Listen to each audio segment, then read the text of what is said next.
maskaxdu waxay diyaar u tahay inay si feejigan u gudato hawlaheeda baaxadda weyn sida hadalka, xusuusta iyo inuu qofka u fakaro si macquul ah. Xaaladaha ka hor yimaadana uu uga gudbo si hufan iyadoo ay hurdadu kaalin mug leh ay ka qaadato kobcinta maskaxda.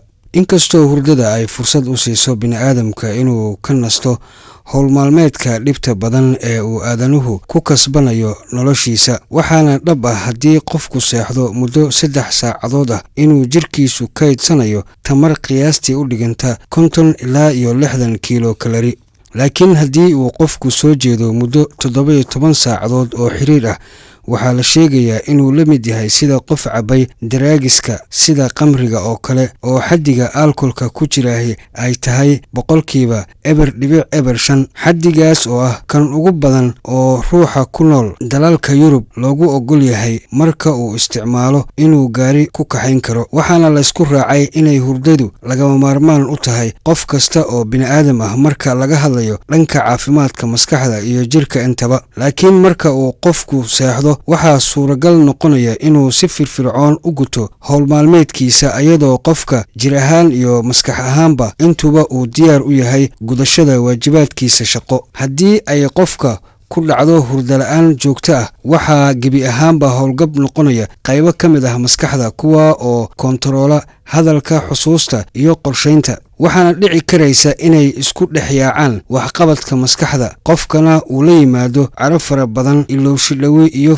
feejignaantiisa oo si weyn hoos ugu dhacda. laakiin bini'aadamka ayaa la og yahay marka cimrigiisa loo qaybiyo 3 meelood meel ka mid ah inuu ku qaato hurdo. waxaa la og yahay in shakhsiyaad caan ka ahaa dunida qaarkoodna ay weli nool yihiin waxay fursad u heli jireen in ay seexdaan 24 saacba 4 saac oo ka mid ah. laakiin ninka lagu magacaabo Thomas Allison ayaa qaba kuna doodaya fikir ah inay waqti lumis tahayba in gebi ahaanba ay dadku seexdaan, balse dadka hurdada ay ku yar tahay ayaa had iyo jeer dhibaato kala kulma inay jawaabo degdeg ah ay ka bixiyaan xaaladaha adag ee soo wajaha. hurdo la'aanta joogtada ku noqota qofka ayaa sabab u ah halisyo badan oo caalamka soo food saaray, sida burburkii ka dhacay Challenger ee sahmintii hawada sare oo dhacay sanadihii 80-yadii. hurdo la'aanta ayaa waxay qofka gaarsiisaa isbeddel ku dhaca shucuurta qofka iyo waxyeelo dhinaca caafimaadka ah, sida xaaladda loo yaqaano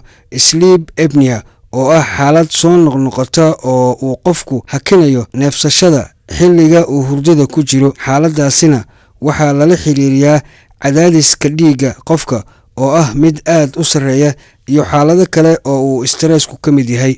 cilmi-baarista ayaa sidoo kale lagu ogaaday xarumo dhowr ah marka isbarbardhig lagu sameeyey sida ay u shaqeeyaan maskaxda dumarka iyo tan ragga. haddaba waxaa muuqata oo waadax ah in haba yaraatee aanay jirin wax shaki gelin kara kala duwanaanshiyaha dhinacyada waxqabadka iyo qaab dhismeedka u dhexeeya maskaxda labka iyo tan dheddigga, balse haatan ma jiraan wax caddaymo ah oo loo hayo in kala duwanaanshiyaha maskaxda ee labada jinsi ay keeni karto inay dumarku kaga hooseeyaan ragga marka laga hadlayo barashada laamaha kala duwan ee cilmiga sida fiisigiska, kemistriga, xisaabta iyo dhinaca injineeriyadda iyo kuwo kale. saynis yaqaanada ayaa intaasi ku daray inay dumarku ka maskax yar yihiin ragga marka si guud loo eego qaab dhismeedka maskaxda, taa oo dad badani ay ku macneeyeen inay dumarku garaad ahaan ka hooseeyaan ragga. baarayaasha isu howlay arrimahani ayaa sheegay in labada maskaxood ay ku kala duwan yihiin 4 qaab dhismeed ee maskaxda loo kala qaado marka laga hadlayo qaab dhismeedyada maskaxda bini'aadamka. kala duwanaanshiyaha maskaxda ee labada jinsi ayaa 5 sano ee ugu dambeysay si weyn loo diiwaan geliyey. taasina waxay lagama maarmaan ka dhigaysaa in dhinaca jinsiga qofka loo eego marka ay dhaqaatiirtu doonayaan inay bukaanada ka daweeyaan cudurrada qaarkood ee ku dhaca maskaxda sida Alzheimerska iyo kuwa kale oo la midka ah. dhakhtar ku xeel dheer cilmiga neerfaha oo isaguna cilmi-baaris ku sameeyey horaantii 60-meeyadii ayaa sheegay in marka laga soo tago kala duwanaanshiyaha dhinaca qaab dhismeedka maskaxda ragga iyo tan dumarka ay si weyn ugu kala duwan yihiin waxqabadka qaybo ka mid ah maskaxda kuwa oo ku shaqo leh dabeecadda qofka. sidoo kale waxaa kala duwanaanshiyahaasi door weyn ku leh hormoonada u kala gaarka ah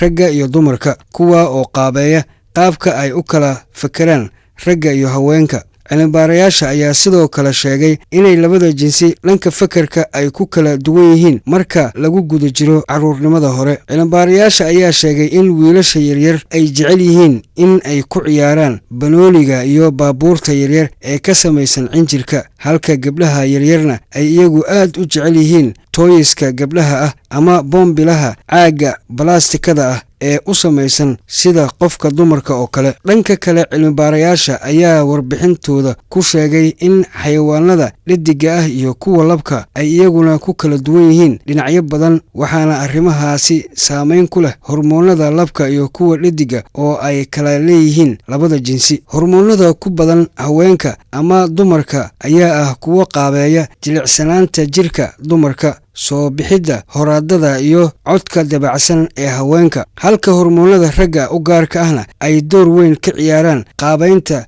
codka waaweyn ee ragga. adayga jirka iyo qaybaha arrimahaasi shaqada ku leh waxaa lagu magacaabaa hypothalamus, oo ah mid koontaroola qanjiro dhowr ah oo soo saara hormoonada kala duwan ee ragga iyo dumarku.